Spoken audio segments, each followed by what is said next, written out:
അപ്പോൾ ഇതേ നമ്മൾ പ്രൂൺ ചെയ്ത് കൊടുത്ത നമ്മുടെ റോസക്കമ്പുകളില്ലേ, ആൾ നല്ല ഉഷാറായിട്ട് വന്നിട്ടുണ്ട്. നമ്മൾ ഗാർഡനിൽ നിന്ന് മേടിച്ചാണല്ലോ, അപ്പോൾ മൊട്ട് വരുവോ ഇല്ലേ എന്നുള്ള സംശയം എനിക്ക് തീർന്നു കേട്ടോ. അതേ പുതിയ മുട്ടൊക്കെ വന്നിട്ടുണ്ട്. നേരത്തെ കുഞ്ഞു കുഞ്ഞു മുട്ടകൾ വന്നിട്ടുണ്ടായിരുന്നു, പക്ഷേ അത് കരിഞ്ഞു പോയപ്പോൾ തന്നെ എനിക്ക് ഒരു നെഗറ്റീവ് അടിച്ചായിരുന്നു. പക്ഷേ ഇപ്പോൾ ആൾ ഓക്കെ ആയിട്ടോ.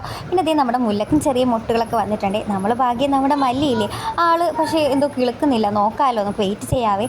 അപ്പോൾ അതേ ഈ ചെടികളൊക്കെ വെറുതെ ഇങ്ങനെ നോക്കുമായിരുന്നു. എല്ലാം നല്ല ഭംഗിയായിട്ട് സെറ്റായിട്ട് നിൽപ്പണ്ടേ. നമ്മൾ റിപ്പോർട്ട് ചെയ്തുകൊണ്ട് എനിക്ക് നല്ലൊരു പേടി ഉണ്ടായിരുന്നേ.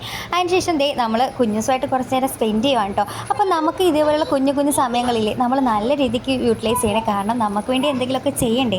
അപ്പോൾ ഇതേ നമ്മൾ കുഞ്ഞുസ് ദേ ഇവിടെയൊക്കെ നടക്കും കേട്ടോ. അതിനുശേഷം ആളെ ഒരു സൈഡിലേക്ക് ഇതേ മിച്ചർക്ക് കൊടുത്ത് ഒതുക്കിയിട്ടുണ്ട്. അതിനുശേഷം നമ്മുടെ ഗാർഡനും പരിസരങ്ങളൊക്കെ ഒന്ന് അടിച്ച് വൃത്തിയാക്കും കേട്ടോ. ഇവിടെ അപ്പോൾ ബൈക്കും കാര്യങ്ങളൊക്കെ ഉണ്ടായിരുന്നു, അത് മാറ്റിയിട്ടുണ്ട്. അപ്പോൾ വീണ്ടും ഞാൻ നിൽക്കുന്ന സ്ഥലത്ത് വർക്ക്ഷോപ്പാട്ടോ, അതുകൊണ്ടാണ് അങ്ങോട്ടും ഇങ്ങോട്ടും ആൾക്കാരൊക്കെ പോകുന്നത്. അപ്പോൾ നമ്മൾ ആ പോട്ടിലില്ല, ആ ക്യാനിലാട്ടോ വെള്ളം നിറച്ച് വെക്കുന്നത്. അതാകുമ്പോൾ ഇച്ചാനാകുമ്പോഴും കുറച്ച് വെള്ളമൊക്കെ കോരി ഒഴിച്ചോളുമല്ലോ, അല്ലെങ്കിൽ വാട്ടം വരുമോ. നല്ല വെയിൽ കിട്ടുന്ന സ്ഥലമാണ്, അതുകൊണ്ടാണ്. അപ്പോൾ ബായ്, അടുത്ത വീഡിയോ കാണാവേ.